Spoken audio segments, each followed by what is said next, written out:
कहते हैं,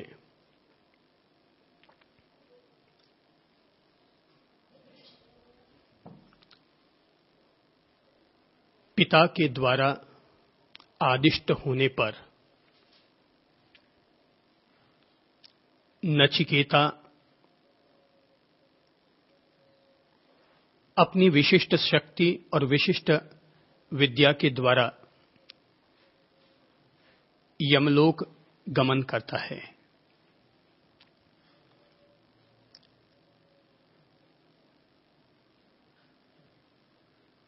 नचिकेता के द्वारा यमलोक की यात्रा करना आज की तारीख में एक चर्चा का विषय हो सकता है, लेकिन प्राचीन काल में ऋषि मुनियों को, उनके संतानों को, उनके शिष्यों को ऐसी विद्याएं आत्मसात होती थीं कि जिनके जरिए वे गगन विहार भी किया करते, अपने साधारण शरीर का त्याग करके अपने सूक्ष्म शरीर के द्वारा किसी अन्य लोक या अन्य क्षेत्र की ओर गमन कर जाया करते थे। गुरु कृपा से, पितृ कृपा से, मातृ कृपा से व्यक्ति को ये सिद्धियां उपलब्ध हुआ करती थी।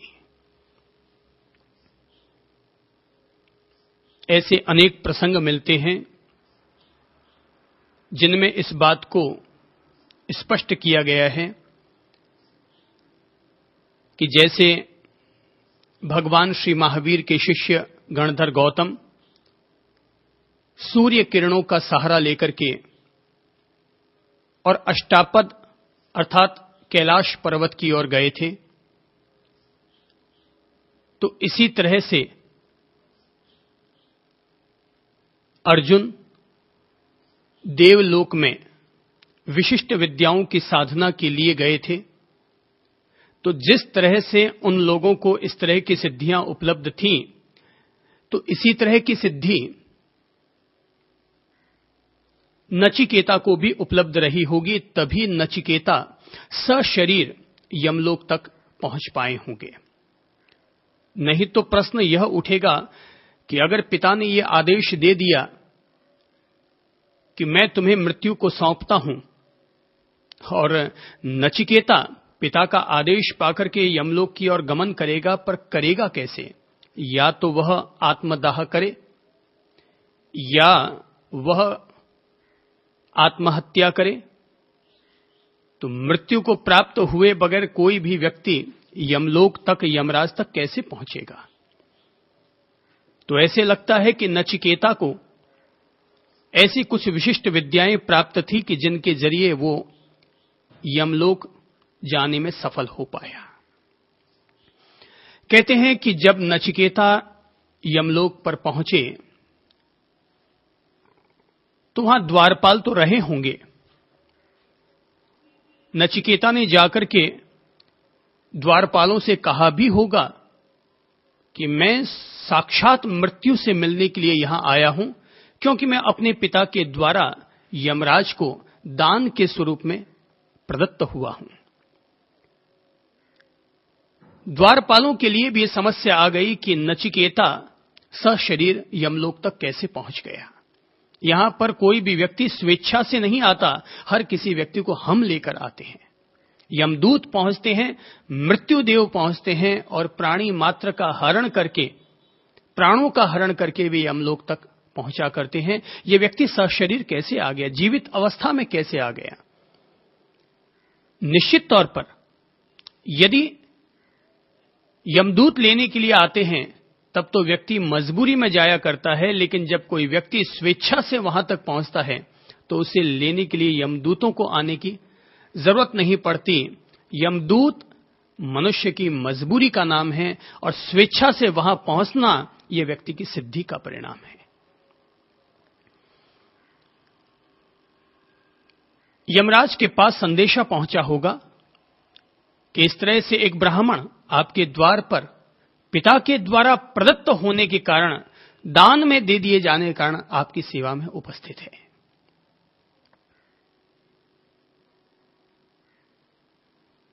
यदि स्वयं यमराज तक ये संदेशा पहुंचता तो यमराज स्वयं इस बारे में चिंतन मनन करते, आश्चर्यचकित भी होते कि मैं दुनिया को दान देता हूं या कोई मुझे दान देता है।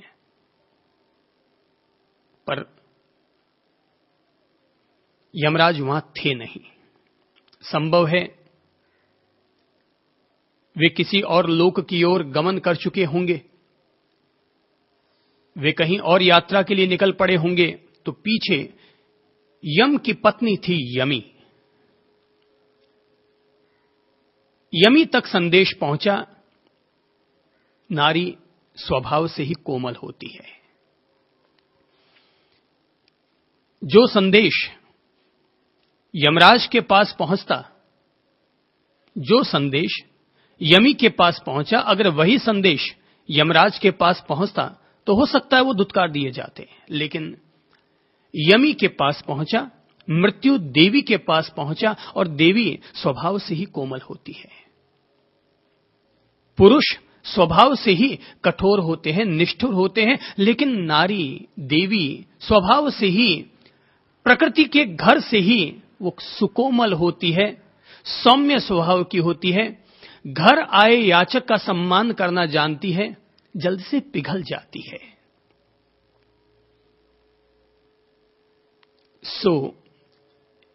यमी ने अरदास किया कि आप ब्राह्मण देवता को अंदर ले आइए, वो विराजें, यहां हमारी अतिथिशाला में वे विश्राम करें। लेकिन नचिकेता तो इस बात पर अड़े हुए थे कि मैं तो केवल यमराज को प्रदत्त हूं, इसलिए मैं केवल उन्हीं से मिल सकता हूं, उन्हीं के कहे अनुसार मैं चल सकता हूं। मैं तो यहीं पर ही खड़ा रहूंगा तब तक जब तक कि यमराज स्वयं नहीं आ जाते। हो सकता है यमी ने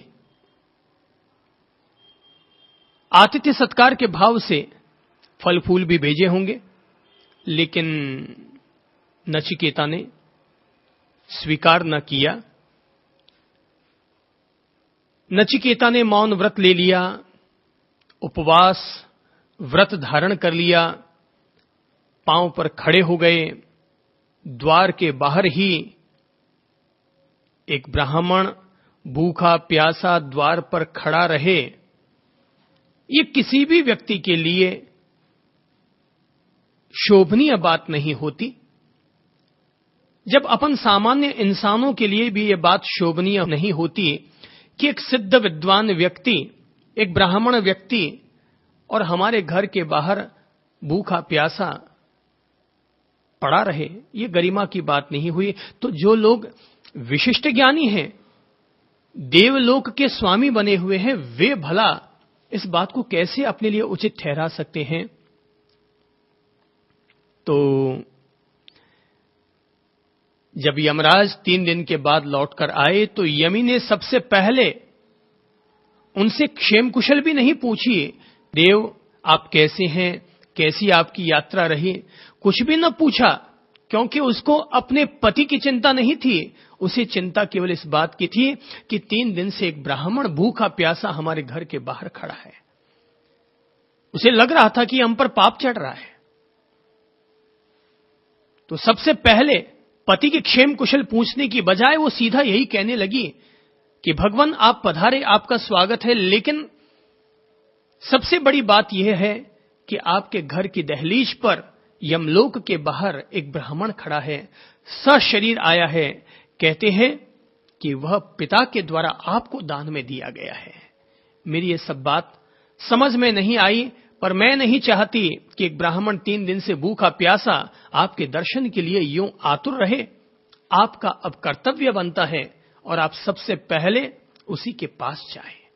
तब कठोपनिषद में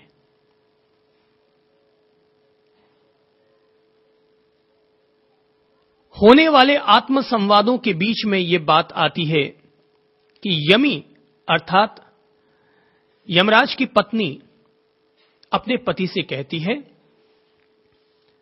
हे सूर्य पुत्र, स्वयं अग्नि देवता ब्राह्मण अतिथि के रूप में घर में प्रवेश करते हैं उनकी शांति किया करते हैं, अतः जल ले आइए। कठोपनिषद कहता है, जिसके घर में ब्राह्मण अतिथि बिना भोजन किए रहता है, उस मंद बुद्धि पुरुष की आशा और प्रतीक्षा, उनकी पूर्ति से होने वाले सब प्रकार के सुख, सुंदर वाणी से होने वाले फल और यज्ञ आदि इष्ट एवं पूर्त कर्मों के फल तथा समस्त पुत्र और पशु, इन सबको नष्ट कर देता है।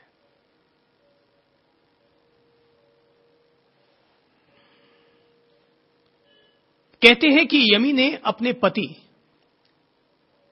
जिनको हम लोग अपनी भाषा में यमराज कहते हैं, काल कहते हैं, मृत्यु कहते हैं, जिसका नाम सुनने मात्र से अपन लोग सब डर जाया करते हैं।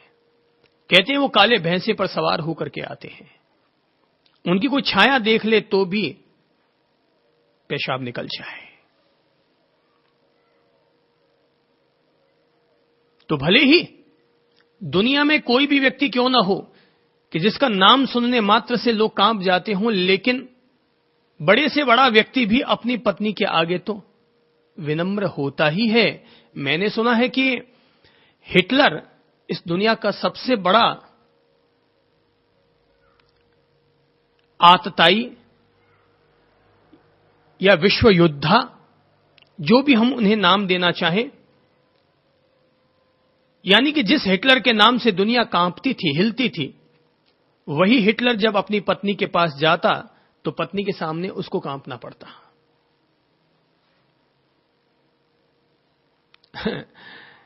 कोई भी डीआईजी, कोई भी एसपी सड़क पर चले तो हंटर चलाता हुआ बात करेगा, पर घर जाएगा तो अपनी पत्नी के आगे उसे भी झुकना पड़ेगा। तो भले ही यमराज कि जिनके नाम से दुनिया कांपती क्यों ना हो, पृथ्वी ग्रह के लोग, यहां की जीवात्माएं हिल क्यों ना जाती हों, लेकिन जब पत्नी यमी ने कह दिया तो फिर बात को तवज्जो देनी पड़ेगी। और उसने भी कोई ऐसे वैसे नहीं किया, वरन अपने पति को पूरा सम्मान देते हुए कि हे सूर्य पुत्र, ये नहीं कहा हे मृत्यु, हे काल, हे सूर्य पुत्र, अर्थात यमराज सूर्य की संतान है। तो जब भी कोई भी पत्नी अपने पति को संबोधित करे तो पति को अपने प्रति अभिभूत करने का पहला तरीका ही यही होता है कि वह अपने पति के सामने हमेशा सम्मानपूर्ण भाषा का उपयोग करे। आजकल एक प्रथा चल पड़ी है